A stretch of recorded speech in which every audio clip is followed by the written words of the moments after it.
Howdy. How are we? What's up, everybody? What's going on? Happy hump day.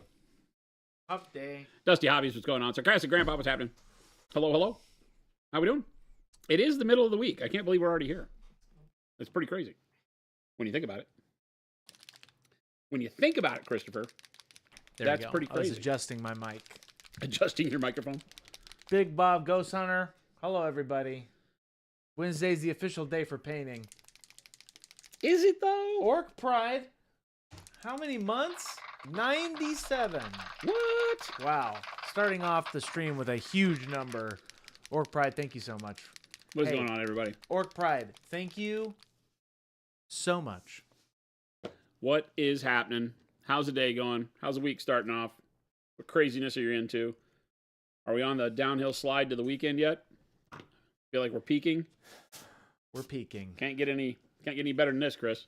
Can't. You really can't. Rattle can. Big Bob. Sarcastic Grandpa with the 60-day streak. What? Lies. Well, it's not lies because you just shared it, so. Well, no, it'd be a secret if you didn't share it. It's a secret if you It can be a lie. You have to kind of share it for it to be a lie.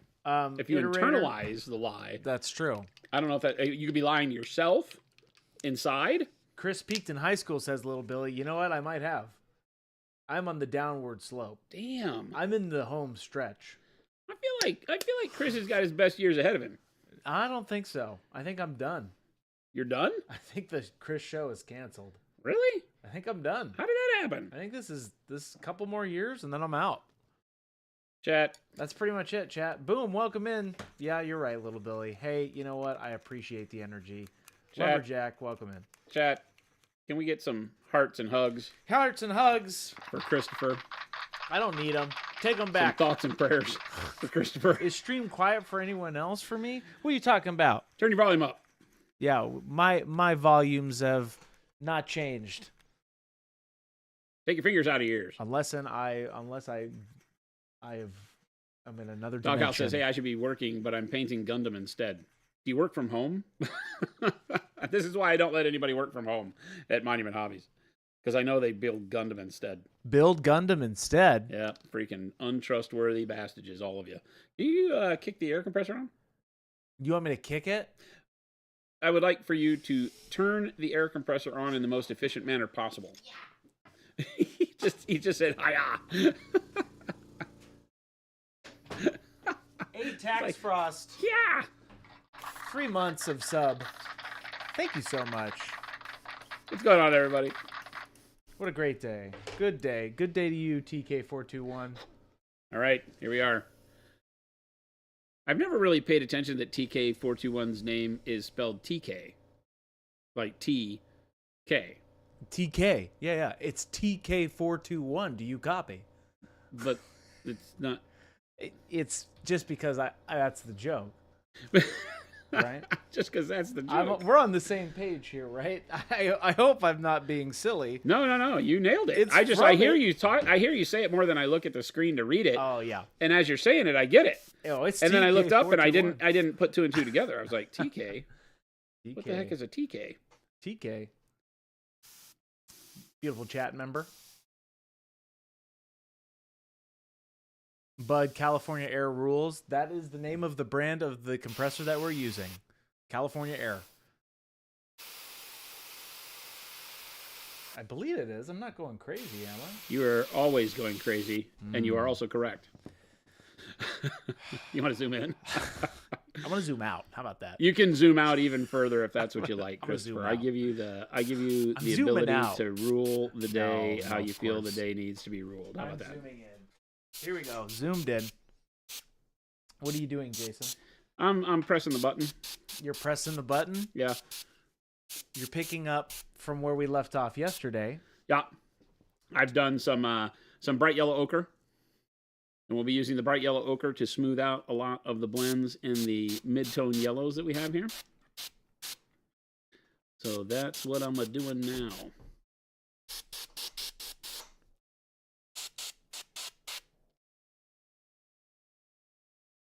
Yeah, it's a nice little air compressor, bud. I got one from good old Harbor Freight. cheapo 1 gallon silent, which has actually been pretty good for myself too. Just in case you were all wondering, chat, which you probably weren't. I mean, I feel like people probably want to know what Chris behind the scenes is like. What air compressor I'm using at home? It's big. It's a big thing, man. It's a big thing. It's a big choice that we make in our lives. Big choice. And to know how your heroes would make that choice, I think is very important. 1 gallon, ultra silent. That's it. Don't you agree, chat? I feel like understanding how Christopher makes his choices is a big component about how I make my choices. Here's how I make my choices. The 8-ball, the magic 8-ball in my office. No, even better. I have an 8-foot, essentially, dartboard at my house in my garage. It's 8 feet tall. And I take a dart. Do you honestly have an 8-foot tall dartboard? Hear me out. I have this 8-foot dartboard at home, and on it, there are thousands, I would say, thousands of sticky notes of ideas. I take each sticky note and I put it on the dartboard, and then I take a small dart, just like a normal sized dart, and I throw it at the dartboard, and whenever it hits is what I do. One of those was coming into work today. Every day you throw and hit the same yeah, dude. Little note to come to work? You want to know why? I'm really good at darts. Wow. Otherwise, I wouldn't be here at work. It's pretty crazy. The darts have spoken. Chat, if you think that's real, thank goodness I've achieved real. I've achieved storytelling nirvana. I do not have a dartboard, or do I? It's really cool. I do flip a coin a lot. Yes, Gabe, I do flip a coin a lot. Chat, have you ever felt like you're being taken for a ride? Woo!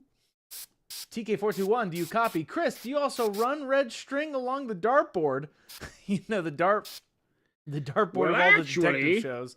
No, I don't. No.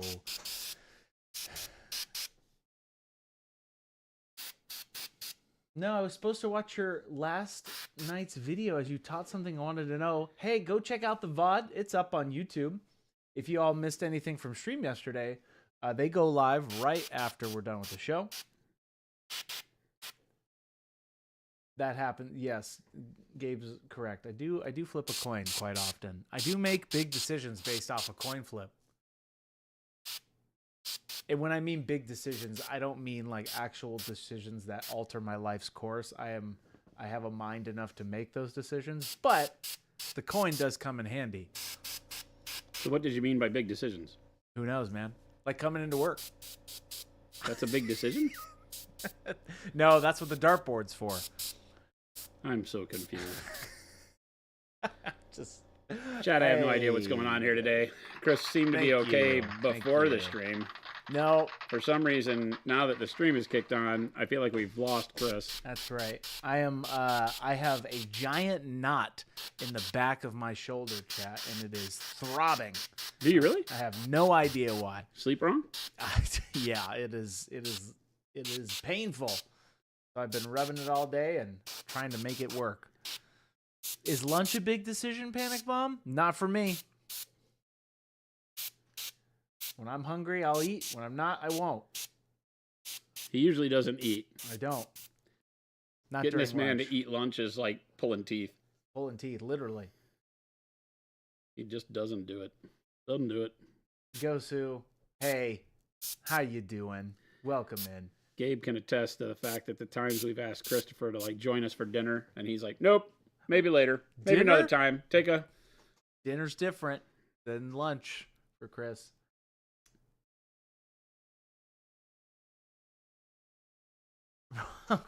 Roll for charisma for the dartboard story, yes. All right. Little Billy, this stream is the only reason I'm motivated to get work done. I appreciate Monument Hobbies, though a bit reluctant to praise Chris. I'll take that. We'll take that. Thank you, Seems Monument like Hobbies. more of a win than it was the other day, so that's okay. Chat, we make the beautiful paint called Pro Acryl.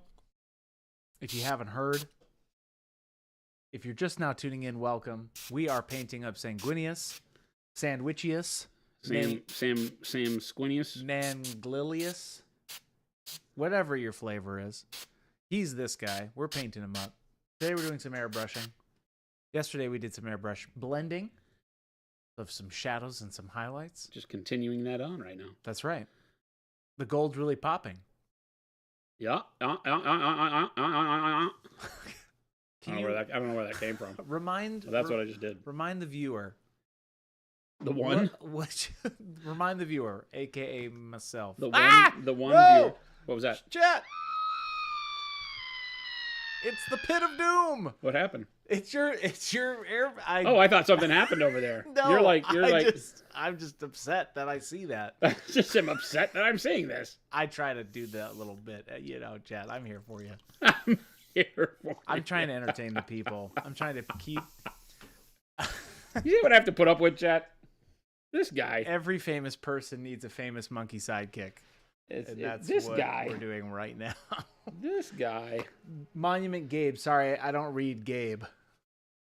He doesn't speak Gabe, he said. That's right. I don't read it. I don't speak it. I don't live Chris it. came into my office last week and sat down when Gabe was out of town. He goes, I really need to discuss something with you. It's more of an HR matter. And I said, okay, well, I'll keep it confidential. Didn't say any of this. And so, in complete confidence, Christopher told me that all these years that he's hung out with Gabe, both in personal, like casual, and then in a work environment now here at Monument, that he's never understood a single word that Gabe has said. He smiles and nods, and he says it's really getting to him, and that he feels bad. And he asked me for some tips on like how does he approach that with Gabe, because he doesn't want Gabe to think, number one, that he understands what he's saying, because that's leading to some problematic situations. But number two, he doesn't want Gabe to think that he hates him, because it's not that he doesn't want to understand him. It's just that he's incapable of it. So I'm coaching him right now. So keep that from Gabe, because we're still not at the point where we're ready for prime time to announce this out to the world. It's still very confidential between me and Chris. So, here's the deal. If you guys need to hear an example, just turn the Peanuts on and listen to the teacher talk to Charlie Brown. No, hey, Gabe said something. Chris, one of these days we need to do a story time with Christmas Sushi. You could teach them all about blank, which he said thunderstorms. Interesting. You weren't listening. I'm catching up into the chat. Can you send me a bottle of that? Okay, here's the next product of Monument Hobbies. The water. The water in the pit of doom will go up on the site for $1,000. That's what's happening. Really? I've declared it. We're selling this now? Making that money. Oh boy. From the Sarlacc pit. Oh boy. No. Oh, Panic bomb. Cleaning the Sarlacc pit sounds like like producer work. False. Okran, throw it away, Chris. You can place it with a new container. I will not do that. Jason will have me for dinner. Nicholas, Christopher, Jason's not a fan of the buddy cop. That's true. Nope. Even though somebody's been at the stream long enough to know that I am not a fan of buddy cop movies. Okay, so here's the funny thing. Let me back up on this statement, because as I'm saying it, I'm realizing I might be lying to chat. I actually don't mind a good buddy cop movie. Lethal Weapon, right? Okay. 48 Hours. These are great movies. Wait, why is this the first time I'm hearing this? You don't like buddy cop movies? What I don't like is when they take Thor... Oh, yes. And turn it into a buddy cop movie. Yes. And why did Guardians of the Galaxy need to be reduced to ridiculous buddy cop comedy? I 100% agree. When it is advertising itself as a buddy cop movie, you know what to expect. When you walk in expecting superheroes and super dynamic stuff and great storytelling, and you get buddy cop movie, that's when it pisses me off. So I use the term buddy cop. You don't like that regard. You don't like the trope when the trope is being forced. Correct. Yeah, I agree with you 100%. It is old. Yeah, the whole Thor and Star-Lord interaction was just garbage. It's like, neither one of these characters are like this. What is this about? Call it the wizard's butt sludge, says Wadtomaton. No, that is the... Butt sludge is not something we're going to advertise. I'm just sorry. I love poop jokes, but there's a point where I have to draw a line, and butt sludge is where that line is drawn. Sorry. $1,000. We don't speak those words in public. Wow. Well, Voldemort's asking which We one don't model. speak that name. I know. I keep saying it. Voldemort. You should learn to say he whose name shall not be spoken asks. Which one method of painting miniatures is your favorite and you really enjoy most than others? We had a similar question not too long ago where that's a very tough one for me because You do asking so many me different ones. Yeah, it's like asking me what style I paint with. It's like I love painting, and whatever technique is at hand and makes the model turn out the way I want it to is my favorite at the time. I know that's kind of a slippery get out of jail free kind of answer, but it is the truth. I don't have a technique that I like more than any other, I don't think. There you go. There you have it. Straight from the man himself. So yeah, asking me about what is my favorite is a real toughie. Yeah, there's so many different techniques for so many different situations. So that is a tough one. A good question, but a tough one. Doesn't mean you can't have one, right? That's right. I don't want that to come across as a silly question. It's not. It's just that when, some people might say, oh yeah, I love airbrushing, and if I could just airbrush everything, I would do so. Great. That's fine. I love airbrushing too, and I can totally understand you. But I don't have any one that jumps out and is like, oh yeah, you know what? If the only thing I could ever use was X, that would be my choice. Just isn't the way I think. Mm-hmm. So this is the bright pale yellow. Yep. And this, again, is just being used as a quick filter over these areas to smooth them out. Makes my shine. Now my rough brush strokes start to disappear, and then we'll redefine the details as we go in with the brush at the very end.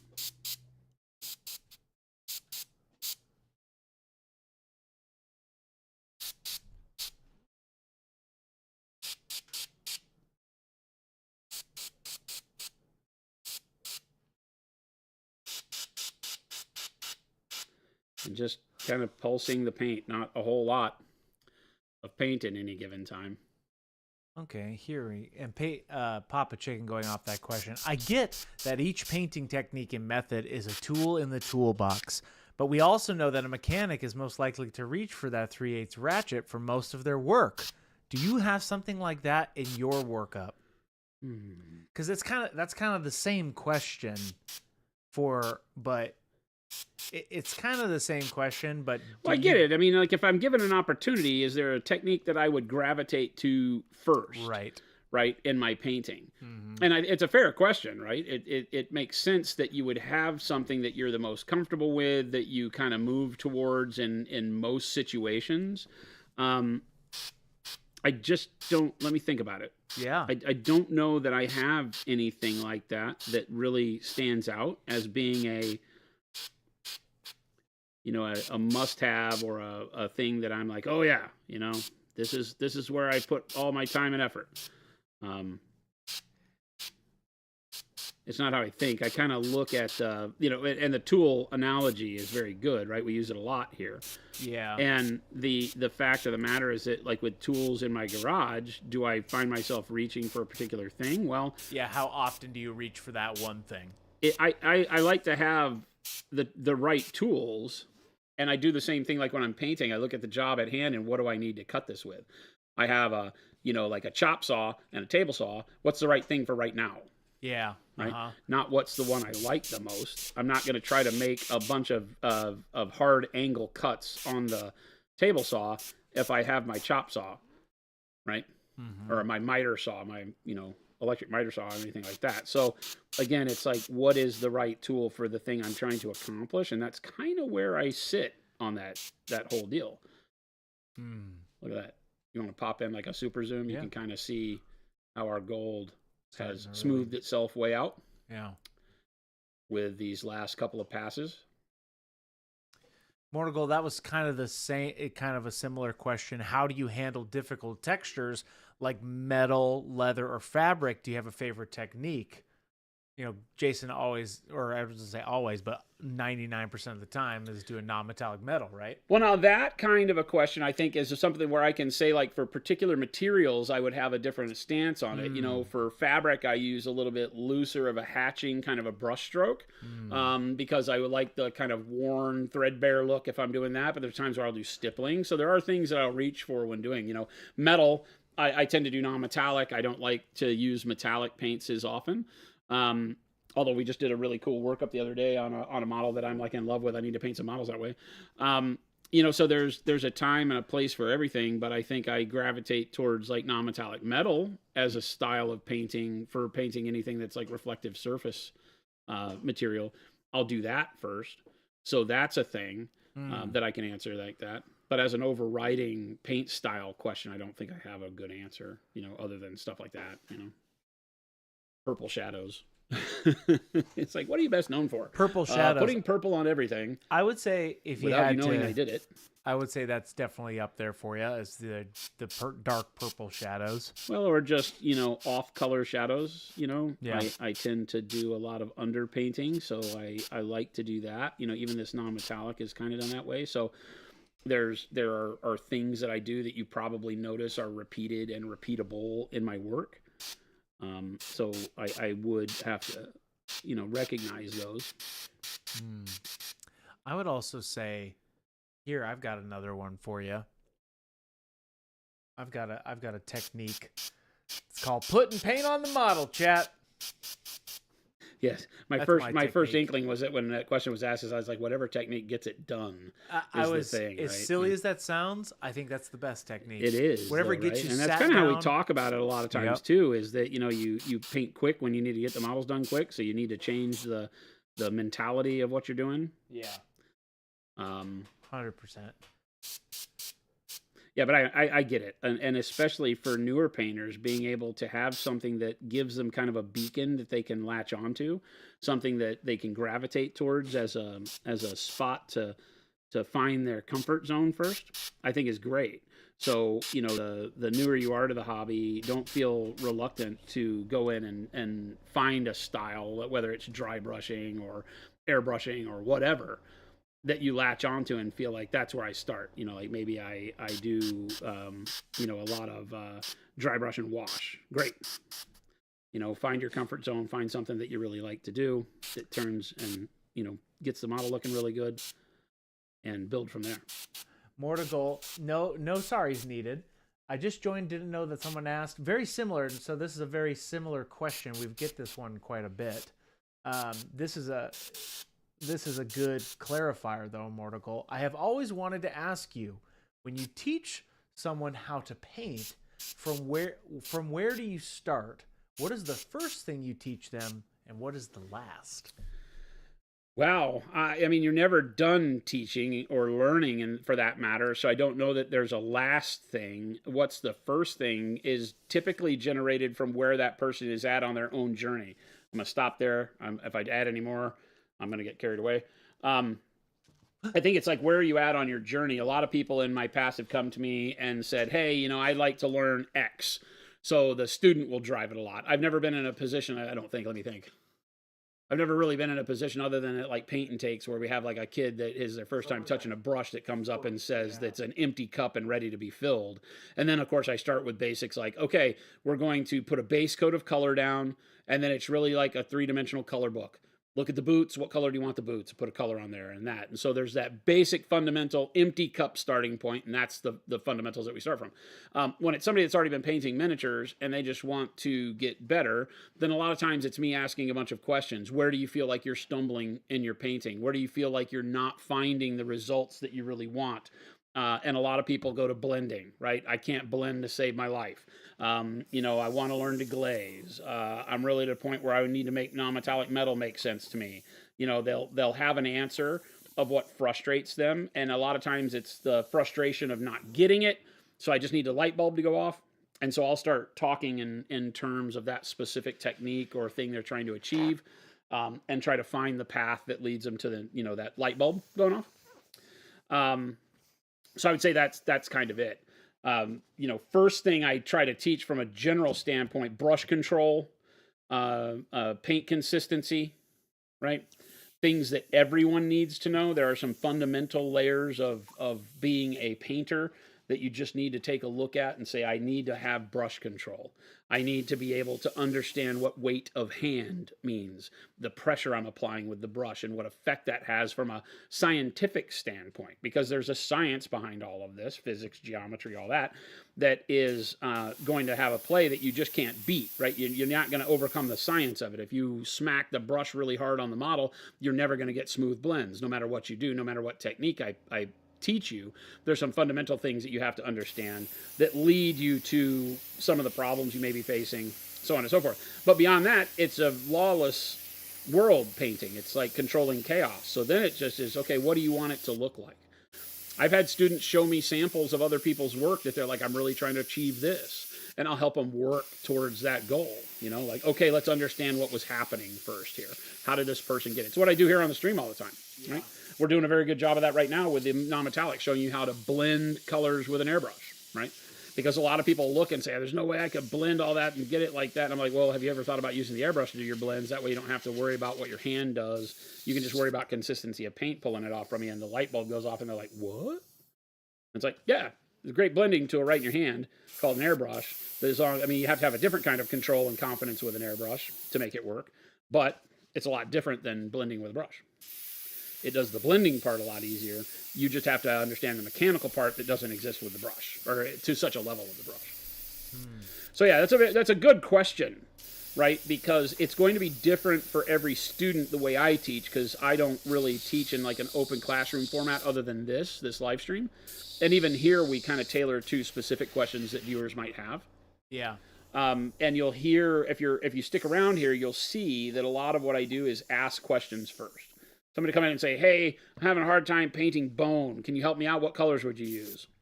Yeah. And I start off from, rather than just giving you some colors, can I ask what problems you're having? Right? Yeah. Because that'll teach me more about where to lead you than you asking me what colors. So I get frustrated a lot in the world of painting because people go, oh man, I love that marine you just painted. What blues did you use? It doesn't matter, is the answer, right? I can tell you the blues I used, and you won't be able to achieve what I just did, because that's not the right question to ask. The right question to ask is, how did you layer your color? You know, what were you using? And then eventually you get to the colors that were used. But by that point, you kind of just choose the colors you like, and you've already got the solution. So it's asking those questions that kind of help understand what problems are you seeing. Now, if it is just a general thing like, hey, I just bought my first Mini and I got my first paints, I don't know where to start, then great, let's go. Prime it, let's get going. Because those kind of open books are, you know, I call them the empty cup mentality, because you can just start filling it and recognize where the person is comfortable and uncomfortable, right? So start with basics, and if they get the basics real quick, elevate it a little bit more. Here's a question from TK421. You have a Painting 101 video. I find those helpful even after painting for 4 years. Mistakes tend to come up from failing a basic. That's such an interesting one, because that's something... It's interesting. It's a great concept. I don't know that we should probably do a good just introductory painting 101. We have a lot of videos that discuss things from a 101 perspective, but they're broken down into like the technique 101. Yeah. You know, we've got like a wet blending 101 kind of a thing and stuff like that. Just a general overview of painting 101. Not that kind of empty cup, you know, where do I start from? Yeah. But we are working on some brush handling, video work. We've got some scripting that we've been doing on some other things that are very kind of introductory, whether to our product or just to painting in general. So, you know, stick around and you'll find it. But like I said, here on the live stream is really where we do a lot of that. Yeah. Is it possible to achieve the same effect that airbrush does with just a paintbrush? In some cases, depending on what you're using the airbrush for, like I'm using the airbrush to blend my colors together here. And in that case, yes, you could do that with just a paintbrush. You would just, you know, take more time on the base coating and all the work that I did initially. And most definitely you could. The atomization, the physical atomization of the paint that a paintbrush or that an airbrush does, you can't achieve that level of application with a paintbrush. And of course, somebody's going to say, if I took 1,000,000 hours and stippled in a bajillion dots, I bet I could. And I'm like, yeah, but you can't, right? Let's just be honest, right? You're not going to do that. Because it's the physical application of paint that changes in the way the airbrush worked. It turns your paint into a bunch of minuscule little dots and applies a minuscule amount of, or an infinitesimal amount of minuscule dots on the surface. And so it gives kind of what I call an out of focus feel. The paint doesn't have hard edges to it like a brush stroke does, so it feels a little more out of focus. It feels like sometimes you got to blink your eyes because it seems like when there's overspray on an area, it makes the whole thing look fuzzy. And so that's why when we airbrush, we go back in and paint over the overspray areas with black primer or something to dial it all back in, because it really messes with you. So that effect you're not going to get. And some of that is what you're looking for with the airbrush, is that soft color application, so to speak. So that's very difficult to apply with the brush. Can you still do it? Sure. Look at like Flame On, right? You look at Mashik's work with his non-metallic metals and the way that he does his glazes and his banding of color and blending them back together. You'd look at it and say, oh yeah, I could imagine that he airbrushed and he doesn't touch an airbrush. So there are things that you can do with a brush that fool it to make it look like it's airbrush, but it'll never be exact. You know, when somebody holds it in their hand, they'll be like, oh no, you brush painted this. But to achieve the same end, yes, you can make smooth blends with a brush and all that. Kyle Sparks, how do you plan colors? I don't. I mean, I do. It's not fair to say I don't plan colors. I plan them as I go. When you watch how I start with a model, even like this Sanguinius one, you know, it's built up from an idea that I have of like, okay, let's do some, you know, pearlescent style wing colors. What do you want to do? And if you go back and watch the first stream where we started the wings, you'll just hear me work through the process of, I think some green might look good here. You know, let's use some bright green, you know, or let's use jade, or, hey, let's use the dark hot pink for this. And a lot of times chat laughs at me and, you know, they go, oh, that's going to look weird and blah, blah, blah. And then it, you know, it turns out, I think that that's where I feel the most comfortable, is not having a plan and building the plan as the model kind of speaks to me once I start putting color on it, right? Same thing with like this gold. This gold started with, you know, a much paler gold, and then I told everybody I was going to add some yellows back in with the airbrush, and we did, and so now here we are, right? And it just kind of develops, you know, the colors that I use. I couldn't build a list for you until the model's done, is the way I think about it. All right, I'm going to take some coal black, which should be out here. We're going to overpaint some of our overspray. What techniques did you use to achieve that amazing color transition on the wings, Candle Triber? Really brute force underpainting. I just kind of took I say brute force. I went and I did like royal purple was already on here, and then the jade over the top from the airbrush. You can still see on the spear. I've left the spear unpainted so that you could see that we had the purple and the jade two-tone going on. That was on the wings first. Then we went back and took like turquoise and the warm yellow and the dark hot pink and the royal purple. And I painted the royal purple in the shadows on all the feathers, and then went over that with the dark hot pink, and then did the turquoisey soft colors on the highlight areas, and then brighten that up, and then the warm yellows on the parts towards the sun and close to the gold armor.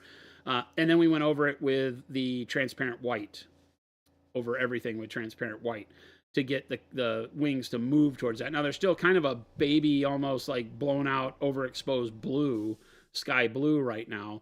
And we'll go back with the actual white paint.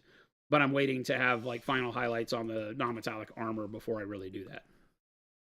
And those are some links for you that I just put into chat that were the start of that VOD. It goes over those 2 days, essentially.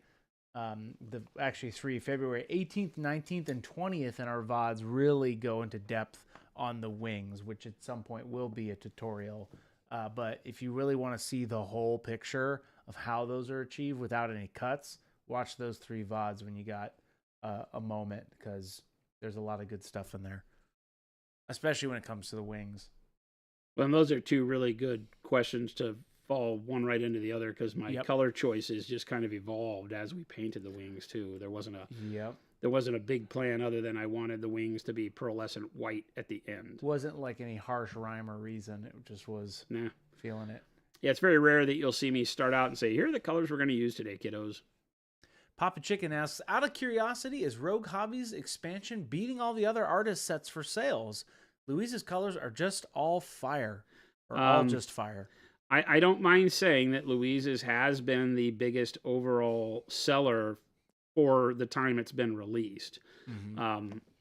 Obviously, they've been around outlaw a lot less than like Vince's set. Yeah. Vince is a very close second, though, which gives you an idea. Vince's set is tremendous. Yes. They're all. But yeah, Louise's set is spectacular.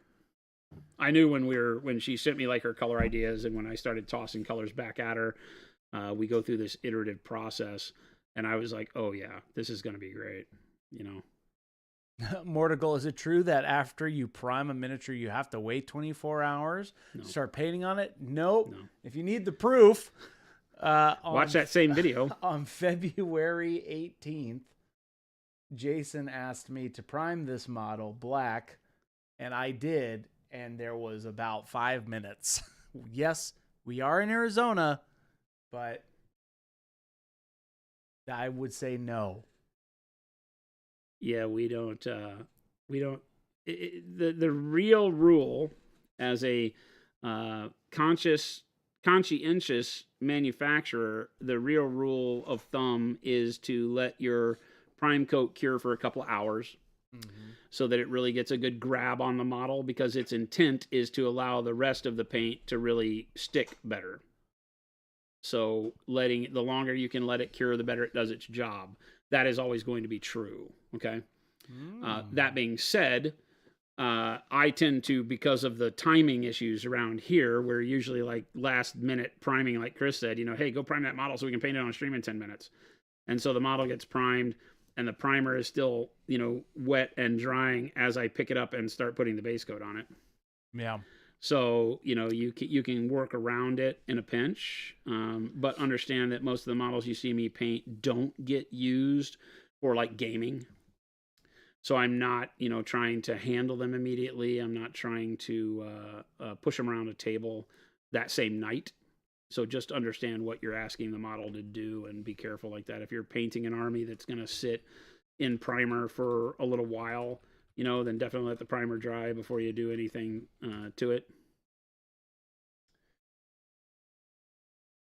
Petra says, cool to hear you're going to cut those into pointed tutorials. Love seeing your painting methods, but it's hard to come back and rewatch a whole process over several long videos. Yes, that's what those little pinpointed tutorials are for, so that in case you do miss the VOD or you don't have the full time, that you actually get to see them. So I'm glad you are enjoying them. Yeah, we really like the fact that we get to show you the full process, and at the same time snippet it out so that you have the comfort of knowing that you don't just get and then finish the owl. All the secrets are left out in the edit. You get to see the whole thing when you need to, but if you just want the quick version of it, then you can jump in and get that too. And also just a fun tip for everybody. When you're watching some of those cutted videos, I always put a list of which VOD videos they are from in the description. So if you're wanting to see the whole owl, right, from start to finish, I will always put those links in there. So the whole owlchilada. Yep, that's right, whole owlchilada. So look down in the description; it'll take you right to the video. Sometimes they even those, like if I'm starting something, I'll copy and paste the exact timestamp from the VOD video into the description, so you go right to the part where the video starts. Look out! So talk about thinking. So keep an eye out for those. Not always, because like for example, the tank video, the airbrushing was the entire essentially VOD. I just cut it down. So keep an eye out for those. Papa Chicken, what has been the most difficult thing to fix in post since working at Monument Hobbies? Oh, you're talking to me. I thought you were talking about to Jason for a second. What's the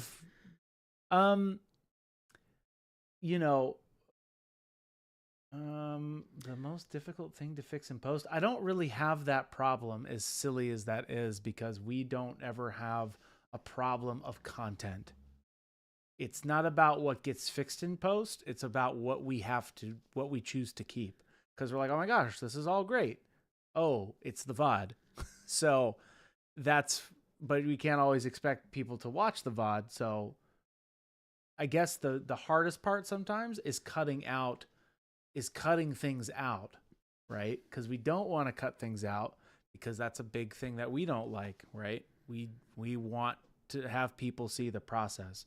But also for people who are just new, they get intimidated when they see a 45-minute video. Yeah. So they're like, okay, so there's a really fine balance there. That's why I always link the VOD so that if somebody really wants to dive into it, there's technically everything we say is public already. Like that's kind of the magic of it. That's why I put those links in there. So, yeah. He's always having to fix the fact that I can't ever get my lines right. Your lines? Yeah. What do you mean? Well, I just never say things in one take, or no, it takes like a million times. No, you're really good at the one take. You're pretty good at the one take. Luckily, that's the thing. We don't really do that. Or if I fix a video, Jason will come in and do a quick voiceover for like 10 minutes, and then we're done. So Chris just admitted that it's 100% never a problem to fix it in post. Use and abuse this knowledge at your leisure. No, I didn't say that. I can't fix certain things in post. For example, if there's a chair in the room, it's very difficult to edit a chair out of the room if it's filmed. That's the AI gods are not there yet. The old Starbucks cup in the Game of Thrones scene, right? Exactly. That ain't coming out. Certain things you can't do. That's not just going to wash out. I back in the old day, that was one of the big things. Like, can you make me look younger? And I'm like, sure. I can't fix that one. Yeah. I love you. Sure. As a person. I'm kidding. Because there are those bloom filters, and they always look wild. They look fake. It's just, it is what it is. Fake. Love yourself. You are who you are. Anyway, that's my TED Talk. There you go, chat. Yeah, tell that to Instagram and TikTok. Yeah, that's true. Yes, you can make yourself look fake. Go for it. We don't hide anything here, chat. It's live. We'll do it live. Warts and all. That's right. Is how we do it here at Monument Hobbies.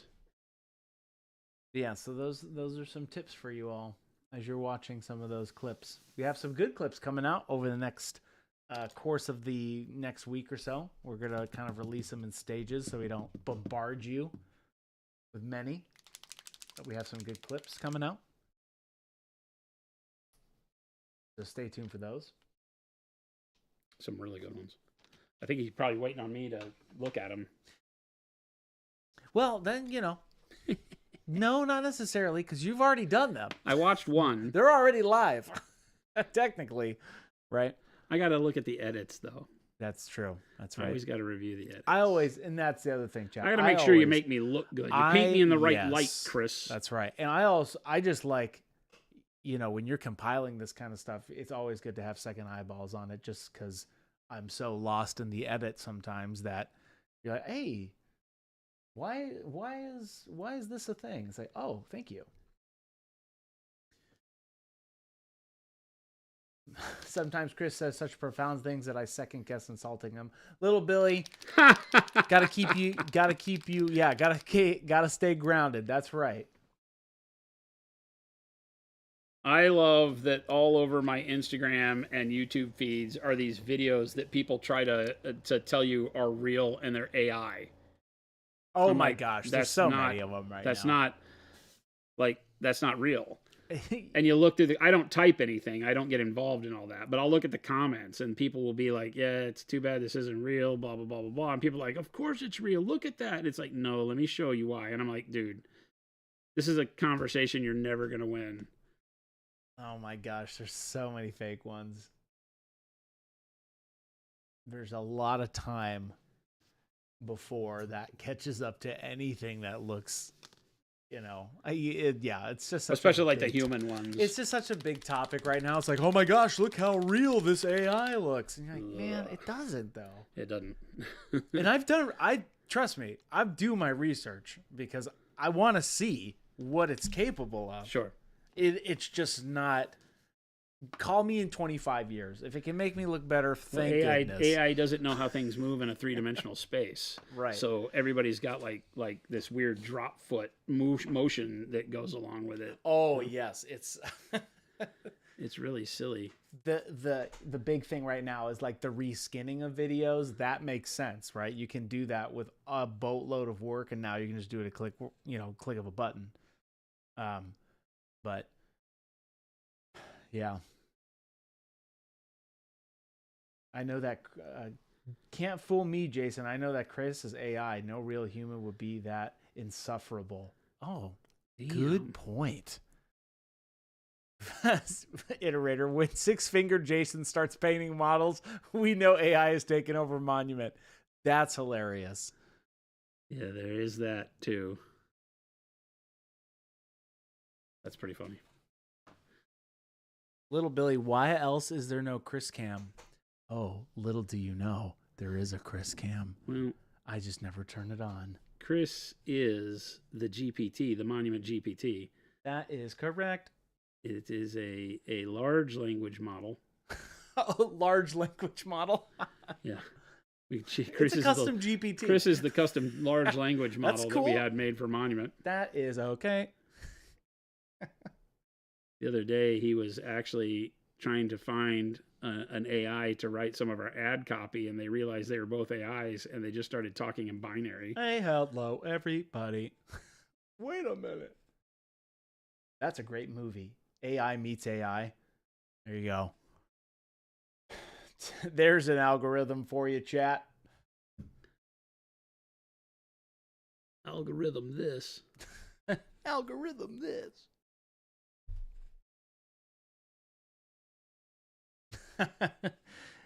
Panic bomb. Yeah, but it's only been trained on Lord of the Rings and Monty Python. There you go. That's the downside. There's always a little downside to the AI. That's it. I don't know. There's a huge database. We added some Benny Hill. Benny Hill. We'll put some Benny Hill in there. Oh my gosh. Oh my gosh. Some old Saturday Night Live. Show us your hands, Chris. I won't. Because they're not real. I'm not a real person. Many thousands of points, Papa Chicken. Many thousands. How many sushi points was chat redeemed for a sushi painting Smaug stream? Many thousands of points. I think we should demand it. I think I should sit in the producer chair one day, and we get Chris up here and make him paint. Oh man, maybe I should turn on. Let's get some X's in chat for anybody that's interested. Don't do it. Anybody that's interested, chat. I have a video. I have my own camera. Don't make me come on. I will right now. Throw 1 point into the pot. No, false. Yep, there you go. Lots of X's. Lots of X's in chat. Every X is minus 1,000. Show me, chat.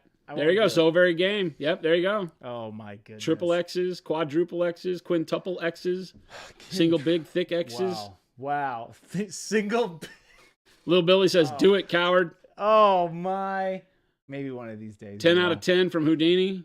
10 out of 10. See? Little Billy says, "Prove you're human, coward." Maybe. He doesn't get a choice in this, is what he doesn't understand. As soon as I walk into the room and I go, "Guess what we're doing today, Chris? Get out of that chair."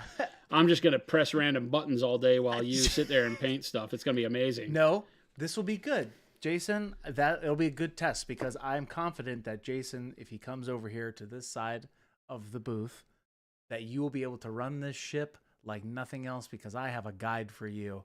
And it's written by AI, which is me. It's written by Chris AI. Let's dig into that more in our next session. Oh, chat. Big thick X. That's right. It's coming, chat. It's coming. We're going to do this. We're going to make this real. Wad. Chris, Chris is such a bad AI. It took him like 2 to 3 days of Defcon to release. He talked to me multiple times. I know, Wad. You guys have to remind me because I've never seen some of you. So if you see me at a show, please tell me your name, and I'll be elated to see you in person because you guys make this ship go. You are the water beneath our boat. Chat.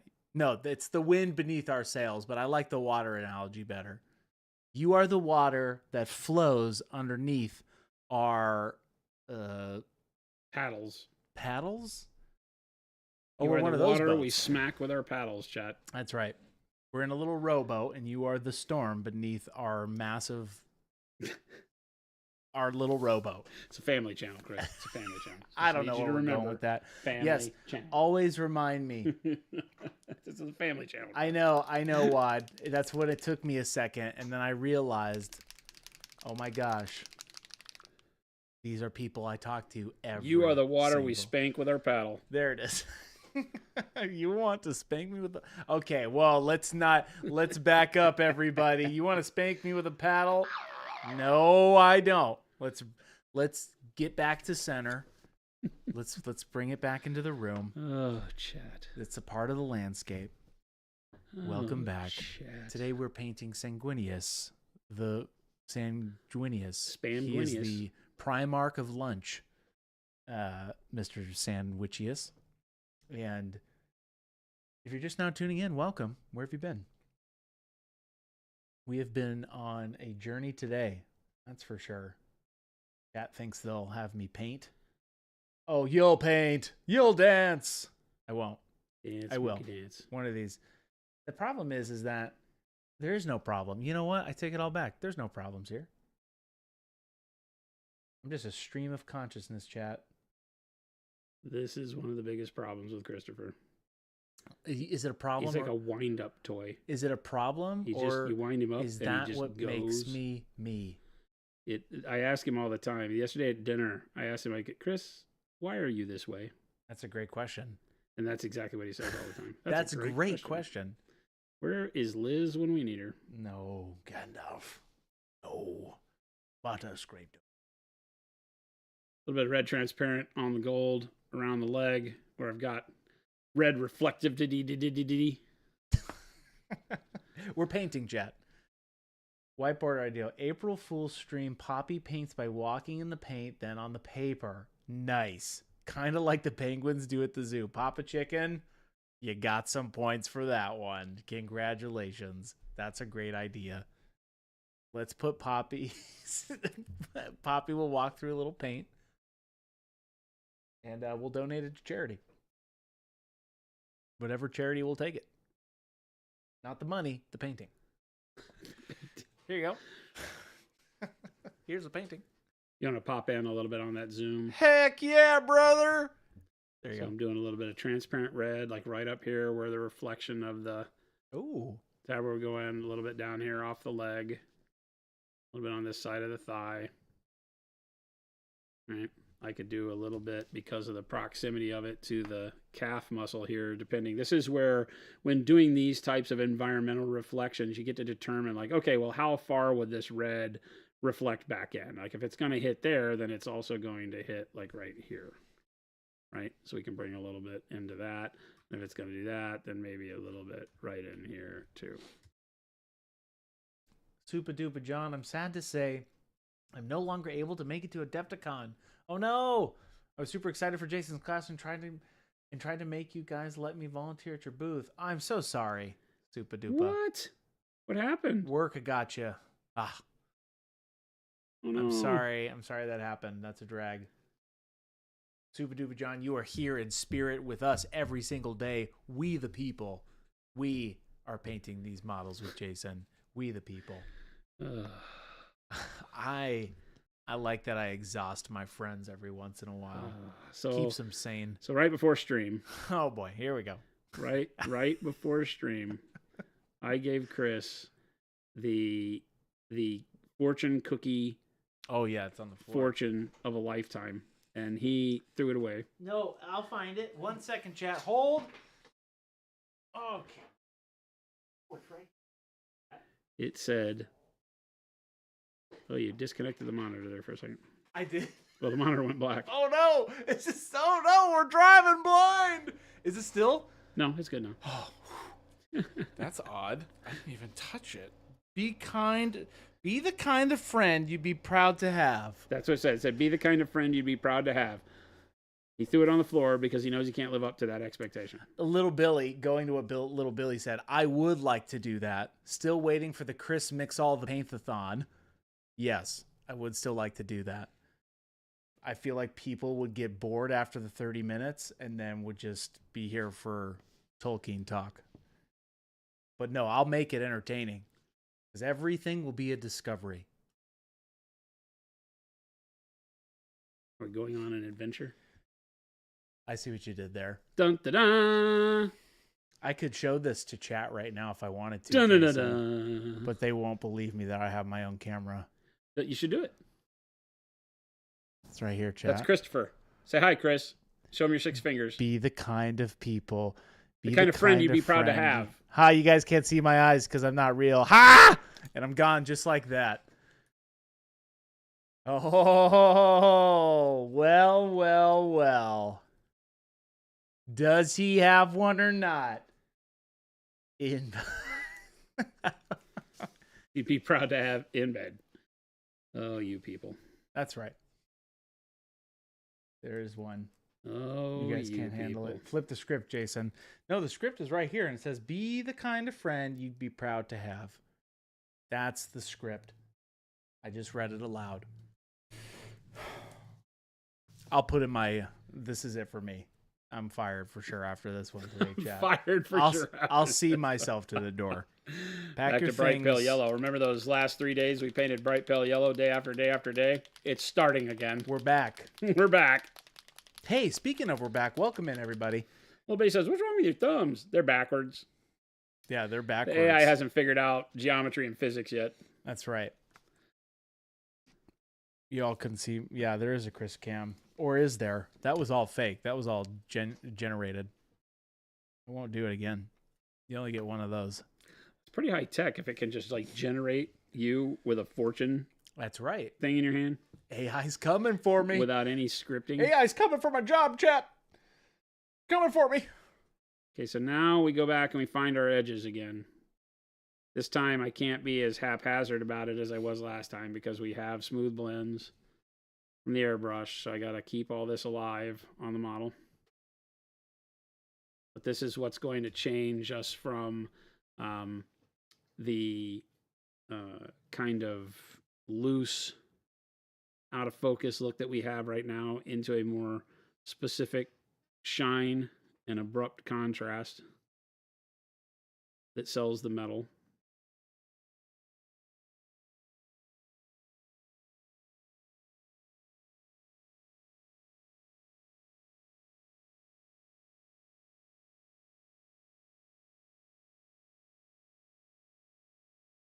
Welcome to the Deets and Dudes podcast. It is the Deets and Dudes podcast, that's for sure. That's right. Jonathan Williams. Hey guys, just got home from work, about to fill up the palette. We love to hear it. Awesome. That's great. I was going to do that tonight, but then Gabe was like, couldn't commit. Let's see. Gabe couldn't commit. Yeah. I don't know if Gabe's still watching. He shouldn't be. Should be out there in the war fighting. Party people, speaking of out the war fighting, Grant, welcome in. What I say to all my friends after I say goodbye. Good luck out there. Crazy. It is kind of crazy. I'm painting tonight. I don't care who or what Jason says about me. I'm painting tonight. You heard me.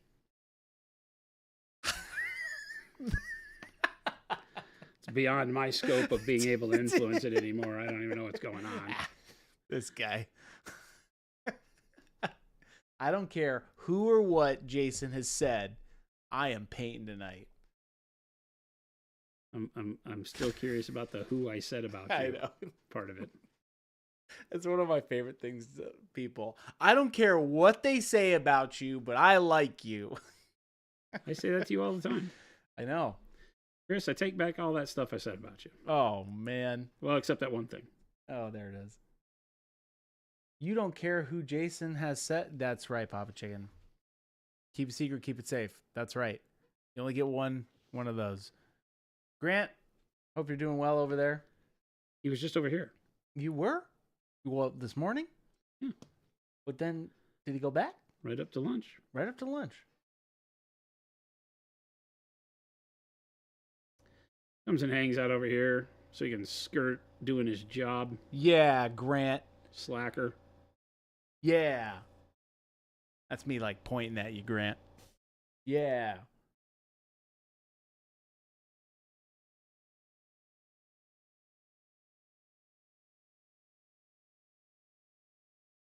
Will I be painting giants? Yes, bud. I'm on the giant kick.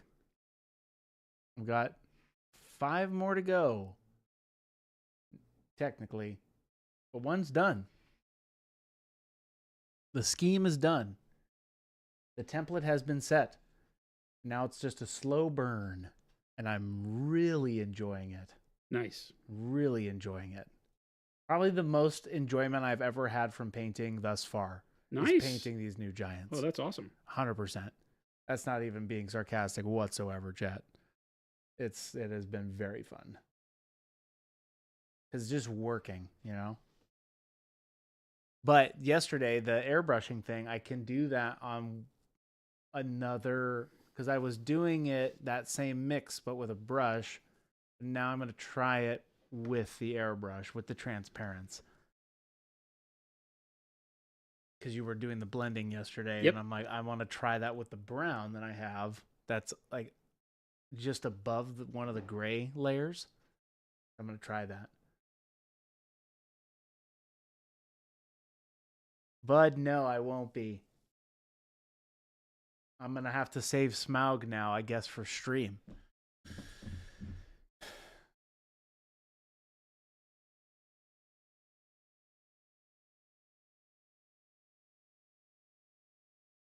Grant says, Chris's giants all look strangely gray plastic-like. I think it's either a non-monument color of gray or he was not actually painted them. Grant, you know what you're talking about.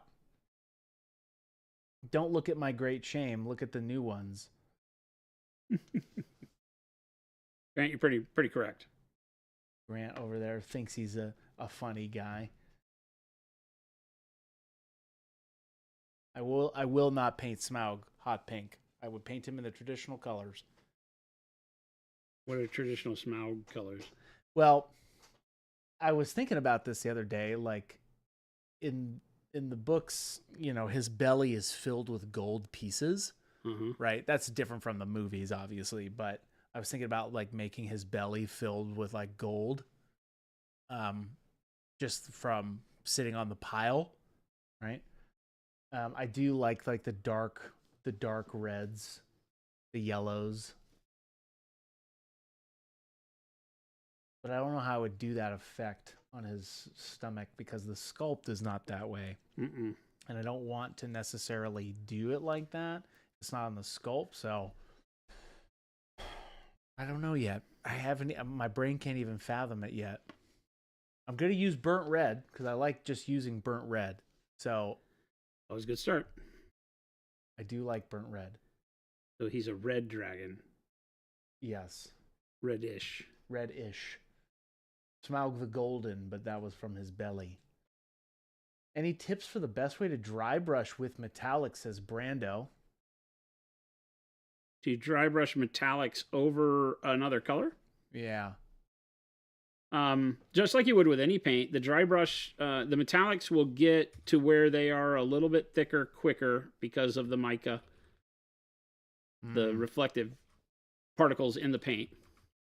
So when you do go to dry brush with them, it'll build up texture in the brush and on the model a lot quicker. So you got to be a little careful with that. You'll have to stop and rinse your brush out more often than you would with a normal color because it'll just clog the brush and make too much texture on the model. But other than that, no big deal. You just dry brush the same. We do it when we show you how to do like the Rusty metal. I love that. Little Billy got to go, but I'll come back and harass Chris tomorrow. Hey, Little Billy, thank you. Much love to the enemy. Much love to the enemy. you pop in a little bit? Yeah. See what I'm doing? Hmm. Starting to catch the edges of stuff, Yeah. which brings all of our metal back into focus, especially on these areas where we have like the gilding, right? Because it just, with the airbrush blend, we lose that brightness and contrast that is so necessary for us to have with the non-metallic. Oh, Shadowcast, 2 months, starting non-metallic gold soon, or non-metallic metal soon, thanks to you guys. Nice. Awesome. That's the one thing I have not Glad we could inspire you. attempted yet, Shadowcast. I need to get on that train with you at some point. I also have been on a kick where every time there's anything metal, it's one of those things where I just can't stop doing the rusty metal bit that Jason taught me. It's so good though. It's really hard. It's so satisfying that all of my armies that have metal armor, I just want to make them rusty because I just like doing it. It looks so good for the time invested. I think that, our brain can never fully disconnect from that idea that, time and value closely related in everything we do. And when you start to go in and look at what you get back for the limited amount of time you spend doing that technique is just tremendous. Yes. It is.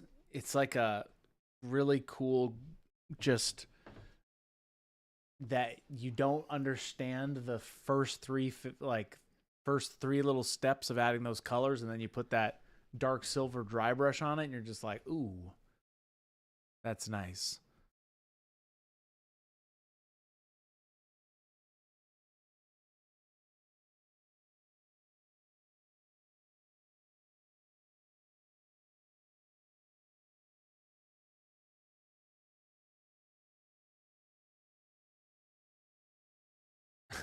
Game delay. I love how Christopher embodies the biblical instructions to do good to those in chat who don't actually hate him. In quotes, don't actually hate him. Such an example. Nobody hates Chris. Hey, whoa. I love how Chris embodies the biblical instructions to do good to those in chat who, in parentheses, don't actually hate him. Such an example. Game delay. Well played. I'll give you that one. I do it for the people. We do it for the people. We the chat. We the people. We the painters. Here we painting go. With Jason. Here we go. Jason, I have a huge question for you. What is it? You ready? Do you think I'm an annoying person? No, not at all. There you go, chat. I clipped it. Can you be annoying? Yes. Oh, no! But so can I. That's good. Chat, there has to be a balance, Yes, 100%. Has to be a balance.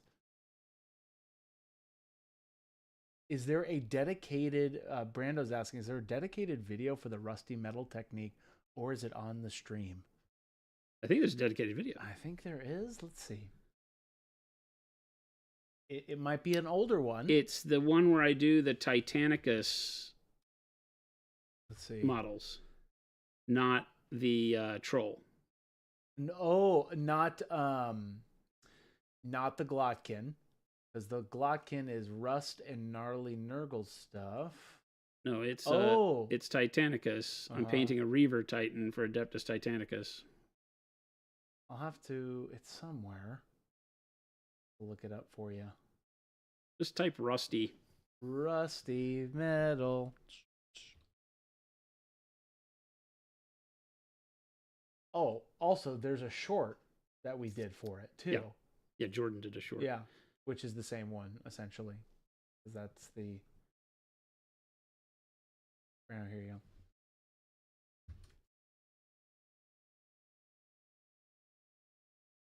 But Chris is doing well considering Jen is a tough act to follow. I can never fill those shoes. One of these days, we'll have Jen on here and doing a master class of brush cleaning. I would like that. I think chat would as well. About time we get her back on here painting. That as well. She'll have to relearn the wheel. You hadn't painted in a long time, chat. Yep, there's that link. You can check that out.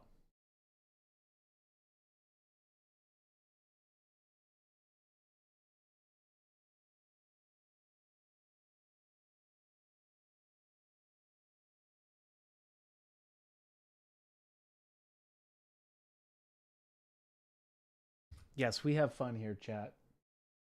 But we're also serious. We mean business. Isn't that right, Jason? We mean business, yes. No, we mean business. We mean business, yes. We always mean business. Always do we mean business. Some might say it's basic business. We basically mean business. That's right. Okay. That's right. Did I do it right, Chris? Mm-hmm. Okay.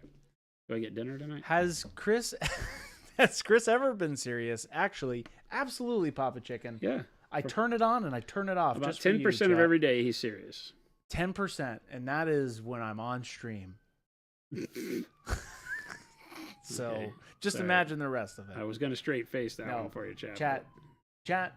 Stream is where I get to focus alongside Jason and his painting journey, so that I can capture the moments for you, the people, we the people painting this model.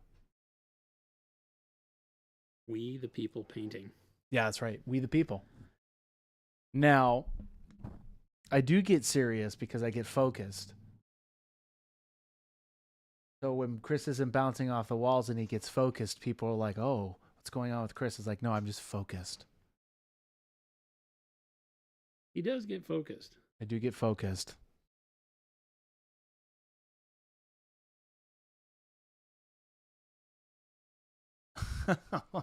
Wad. My mom told me I'm handsome, but I've also learned as time has gone on that my mom is also often full of BS.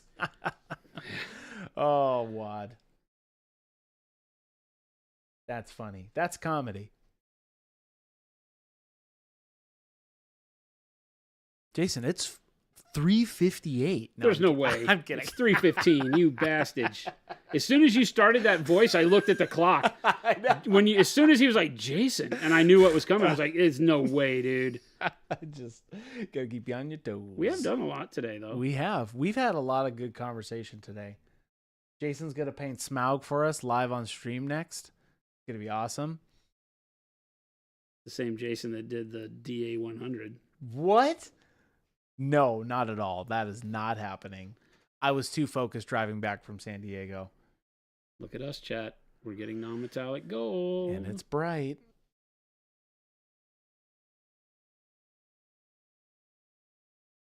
Hey, if you're new to the channel, welcome. Where have you been?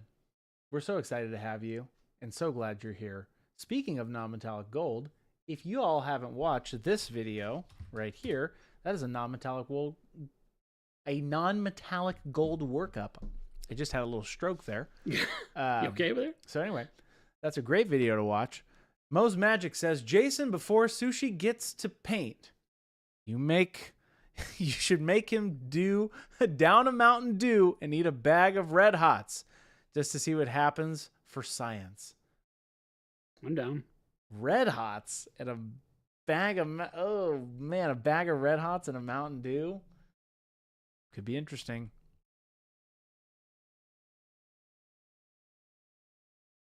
I'm not sure. The very real Jason, correct, that I recall demoing the DA100, who now sits standing before you, us painting Sanguinius? That's right. Sanguinius? I see. Yes, this is the same Jason, chat. Check it out. It's been filmed. Not even slightly. They're lying to you, chat. Bunch of liars. Lying liars who lie. Lying liars who lie? What do you mean? It's all explanatory. Self-explanatory. It's like a grilled cheese. It's baked into the name. Jason, you were here on April 1st, 2024. And Nope. you said... I was in San Diego. You said, "Hey, chat, doop-a-doop-a-doo. I'm gonna show you some new stuff." I have never in my entire life said doo doo doo. I'm gonna clip that one because that was great. Never once in my life. I don't know, man. Doo doo. You did on April 1st. It was great. It was a great video. Yeah, I People were see. really The brush inspired. is still right behind me. You stole the brush that I used to make. You keep long saying grass and Chris stole dioramas. the brush, and that is impossible because I was driving from San Diego with Gabe. What were you doing in San Diego? Got him. I was at a show. What show was it, Chris? The fantastical show of WonderCon. Oh, chat.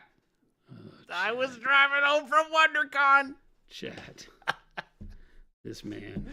Oh, I'm a steel trap, my mind is. You like that Yoda for reference I just gave y'all? My backward sentence. Grant, Chris loves going to see dolphins in captivity. Grant, horrible. Don't talk about what Chris does in San Diego. That's right, Wad. I was watching that day and I heard the real Jason say, "See what I have to put up with, chat? It was definitely Jason." Yes, it was. That's right, Game Delay. I would never say something like that. Game delay? Panic Bomb. Okay. Fired. It's coming in. Panic Bomb. I remember that stream. Chris is 100% correct. That's an instant 100 points to All you, of Panic you are Bomb. fired. Chat, my points won't get you your job back. Just making that clear. Jason's saying, "I've never heard in my life said," and then puts in proving himself wrong. He did say doopy doopy doo. Now I'm painting details. Bastages. Sorry, you're right. The deets. We're back. Serious mode. Bastages, all of you. This All is of ya. actually, this might be really good training for Jason. We're like really training him because I'm a little distracting. I'm sorry, new people in chat today. No, But you're what? going to get wrapped into being bastages with the rest of these hoodlums. That's right. So welcome to the stream.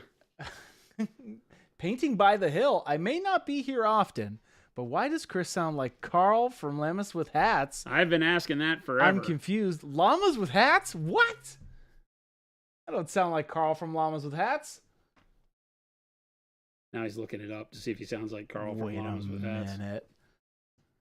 Oh my gosh, am I about to destroy my life? Hold, please. Hold.